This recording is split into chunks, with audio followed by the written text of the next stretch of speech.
Welcome everybody to the big shop, or at least the temperature controlled corner of the shop, where I've recently made some changes and upgrades. I've put up some shelves and organized some of my parts into bins, and have been making a couple of purchases recently, and I started getting back into playing my old records. After years of them sitting in a box under my desk here, I finally pulled them out, and lo and behold, a lot of these old records, they're not in that bad a shape. They've been played a lot, but not since the 80s, I suppose. This is the first of several videos covering some of my recent adventures, starting off with this little tube amp I picked up on Amazon. I've been intrigued with the tube audio buzz for several years now, plus of course the return of long play vinyl records. Modern tube amps can be very spendy, but this little unit from Nobsound, I guess that's how you call it, is perhaps the least expensive true tube set I could find. Known as simply the 6P1 for its output tubes, it is advertised as a Class A single-ended design with 6.8 watts of output power. The short review is that I love this amp and I'm very happy with my purchase.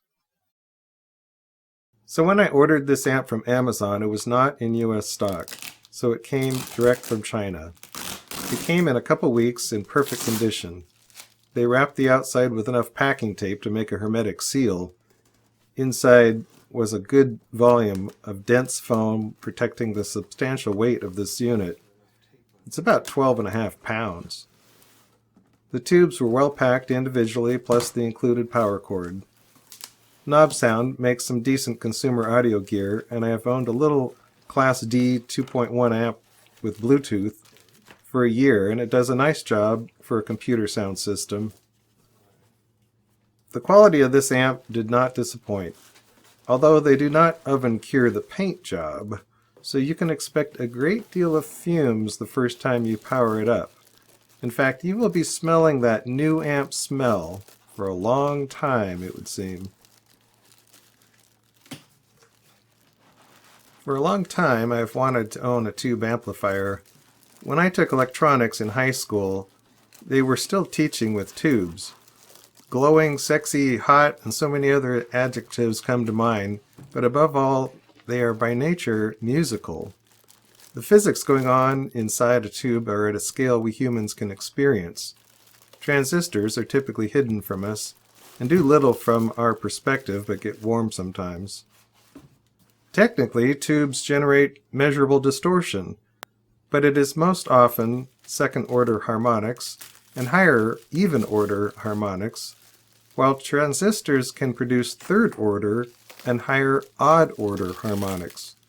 Turns out we are very sensitive to harmonics and use them to understand musical details, where even-order harmonics sound pleasant, while odd-order harmonics can seem sour. Now, most good amplifiers have distortion levels that should not be detectable by us mere humans. My personal opinion is that most audiophile reviews are full of crap. But that said, I really like this amplifier, driven simply with my iPad headphone jack. So there. This was the lowest cost, true, old world tube amplifier I could find online as a new product. It's built with point-to-point wiring, as in there's no printed circuit board. The power supply is a proper transformer feeding a tube rectifier. The signal path is super clean with minimum of components. One input tube and parallel output tubes driving transformer outputs. There is no hum, no hiss, no buzz, no pop at turn off or switch off. There is no phono preamp, nor multiple input selections. What you get is clean, clear, musical goodness in enough power to drive efficient speakers to very decent listening volume. If you have low efficiency speakers, you may be disappointed. For every 3 decibels of lower speaker sensitivity, you need twice as much power from your amplifier to reach the same volume. So this is kind of a big deal with low power tube amps. My big speakers, the SpeakerLab K-horns, are rated at 104 decibels at 1 watt meter. although I've seen some postings indicating it's perhaps lower than that at 101. In any case, they sound great with this little tube amp. I love the little round VU meters, and yes, they do work and give some actual indication of how hard you're driving its modest guts.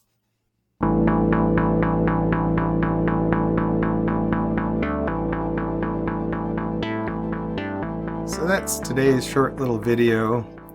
I know many people consider a made-in-China amplifier like this is just kind of a waste of time or money, but I found it to be a really good experience.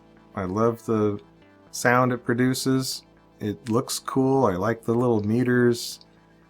It's just a fun experience, and that's what this has been about really for me, is just having some fun, getting back into playing some old records, and hopefully I'm going to start collecting some new ones. And to those people that say, oh, you know, you got to make these modifications and put in different tubes right off the bat, you know, we'll see.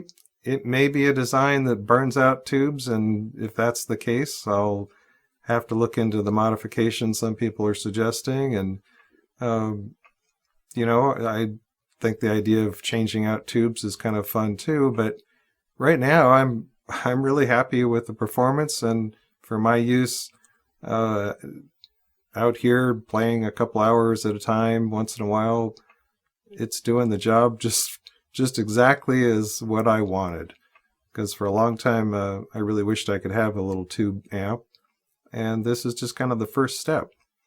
And I've got some other projects. I've built a little preamplifier and for phono, and I'm going to try that out here pretty soon. And then I'll do another little video going over this turntable I picked up. So hopefully I'll get some other videos up here soon. So everybody have a great day. Thanks for hanging in here with me. And till next time, clear skies and happy listening. Bye-bye.